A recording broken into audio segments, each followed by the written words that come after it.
السلام علیکم دوستوں، آج ہماری ویڈیو کا موضوع ہے طالبان اور ان کے عروج و زوال کی کہانی۔ طالبان پچھلے 20 سالوں سے افغان گورنمنٹ اور اس کے اتحادی امریکہ اور نیٹو کی فوج سے لڑ رہے ہیں۔ امریکہ جس نے 20 سال پہلے افغانستان میں گھس کر طالبان پر حملہ کیا تھا، آج ہار کر واپس جا رہا ہے اور طالبان ایک بار پھر سے افغانستان کا کنٹرول سنبھال رہے ہیں۔ آپ نے لفظ طالبان تو کافی دفعہ سنا ہوگا، مگر کیا آپ جانتے ہیں طالبان کون ہیں اور کہاں سے آئے ہیں، اور یہ اتنے طاقتور کیسے بنے کہ سپر پاور کو شکست دے دی؟ طالبان کی ہسٹری جاننے کے لیے آپ کو 40 سال پیچھے جانا پڑے گا۔ 25 دسمبر 1979 جب سوویت یونین یعنی رشیا نے افغانستان پر حملہ کیا، اس وقت افغانستان سے افغان مجاہدین سوویت سے لڑنے کے لیے کھڑے ہو گئے، مگر ان کے پاس نہ تو اسلحہ تھا اور نہ ہی جدید مشینری، تو سوویت سے لڑنا کافی مشکل تھا۔ اس وقت سی آئی اے امریکہ کی خفیہ ایجنسی نے ایک خفیہ مشن سائیکلون شروع کیا، جس کا مقصد افغان مجاہدین کی مدد کرنا تھا، ان کو جدید اسلحہ فراہم کرنا اور ہر طرح سے مالی مدد فراہم کرنا تھا۔ اب ایک بات تو واضح ہو گئی ہے کہ طالبان کو بنانے والا امریکہ ہی تھا۔ پوری دنیا سے افغان مجاہدین افغانستان میں آ رہے تھے سوویت سے لڑنے کے لیے، اور ان میں ایک نوجوان اسامہ بن لادن بھی تھا۔ 1983 میں امریکی صدر رونالڈ ریگن اپنے صدارتی محل میں افغان مجاہدین سے ملے۔ امریکہ اور مجاہدین اس وقت ایک دوسرے کے اتحادی تھے۔ اس وقت کی امریکی فلموں میں بھی دیکھا جا سکتا ہے کہ کیسے افغان مجاہدین اور امریکیوں نے مل کر سوویتس کو ہرایا۔ ریمبو 3 میں سلویسٹر سٹیلون افغان مجاہدین کے ساتھ مل کر سوویت کے خلاف لڑتے ہوئے دکھائی دے رہے ہیں۔ امریکی مدد سے افغان مجاہدین نے سوویتس کو بہت نقصان پہنچایا، اور تقریباً 10 سال قبضے کے بعد سوویتس نے افغانستان سے جانے کا فیصلہ کیا، اور یہ امریکہ اور افغان مجاہدین کی جیت تھی۔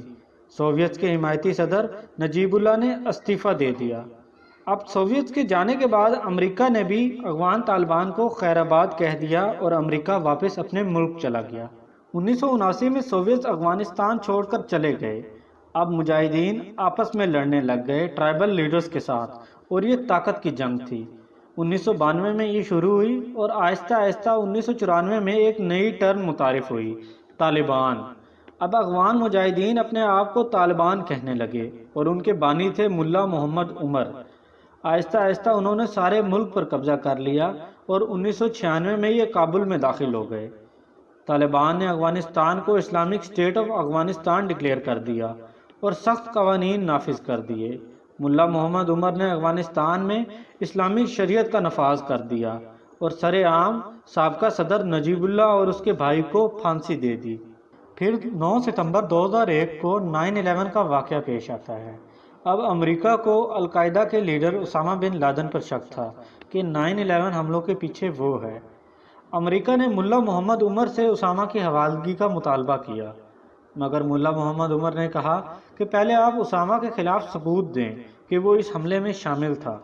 امریکہ کے پاس ثبوت تو نہیں تھے، تو پھر امریکہ نے افغانستان پر حملہ کر دیا۔ اکتوبر 2001 میں افغانستان میں اپنی فوج کے ساتھ گھس آیا۔ 20 سال پہلے جس گروہ کو امریکہ نے سپورٹ کیا تھا، جس کی وجہ سے طالبان وجود میں آئے، اب انہی سے امریکہ جنگ لڑ رہا ہے۔ ایک مہینے کے اندر اندر امریکہ نے طالبان کو پورے افغانستان سے نکال کر صرف قندھار تک محدود کر دیا۔ حامد کرزئی کو افغانستان کا صدر بنا دیا گیا، اور بون ایگریمنٹ کے تحت جہاں جہاں طالبان کا قبضہ تھا وہاں وہاں یو ایس اور ان کے حمایتیوں نے حکومت قائم کر لی۔ بون ایگریمنٹ 7 دسمبر 2001 کو سائن ہوا، اور اس کے کچھ دن بعد ہی ملا محمد عمر اپنے ساتھیوں سمیت قندھار چھوڑ کر چلے گئے۔ اب امریکہ اپنی جیت کی خوشی منا رہا تھا۔ اس وقت کے امریکی صدر جارج ڈبلیو بش نے کہا کہ ہمارا مشن مکمل ہوا۔ اسی دوران امریکہ ایک اور جنگ میں پھنس گیا۔ یو ایس عراق وار میں امریکہ کا کافی نقصان ہوا۔ اب طالبان نے موقع دیکھ کر سر اٹھانا شروع کر دیا۔ 8 دسمبر 2014 کو یو ایس اور نیٹو نے اپنے مشن آفیشلی طور پر ختم کر دیے، مگر اوباما نے یو ایس فورسز کو اجازت دی کہ وہ القاعدہ کے خلاف آپریشن جاری رکھیں۔ 2015 سے 2018 کے درمیان طالبان کافی مضبوط ہو گئے، اور انہوں نے ملک کے کافی حصوں میں سر اٹھانا شروع کر دیا۔ امریکی فوج پر حملے اور تقریباً 40% افغانستان پر قبضہ کر لیا۔ اب طالبان اور افغان گورنمنٹ کے درمیان پیس ٹاکس شروع ہو گئے۔ طالبان اور افغان گورنمنٹ ایک دفعہ قطر میں ملے مگر وہ مذاکرات ناکام رہے۔ ایک دفعہ رشیا نے ثالثی کا کہا مگر پھر بھی وہ ناکام رہے۔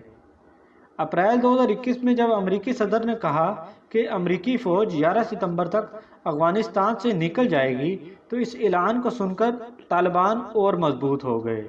اب طالبان جیت چکے تھے اور امریکہ کسی طرح سے افغانستان سے بچ کر بھاگنا چاہتا تھا۔ 6 جولائی کو رات کے وقت امریکی فورسز نے نئے کمانڈر کو بتائے بغیر بگڑام بیس چھوڑ کر چلی گئی۔ اس وقت بیس پر تقریباً 5000 طالبان قیدی رکھے ہوئے تھے۔ اب آپ خود دیکھیں کہ 20 سال حالت جنگ میں رہنے کے باوجود بھی افغانستان میں امن نہ آ سکا۔ آج طالبان پہلے سے زیادہ طاقتور ہیں۔ اب امریکہ کے جانے کے بعد ایک بار پھر طالبان نے افغانستان کا کنٹرول سنبھال لیا ہے۔ اب کوئی نہیں جانتا کہ افغانستان کا مستقبل کیا ہوگا۔ اگر آپ کو یہ ویڈیو پسند آئی ہے تو میرے چینل کو لائک کریں، سبسکرائب کریں اور اپنے دوستوں کے ساتھ شیئر کریں۔ شکریہ۔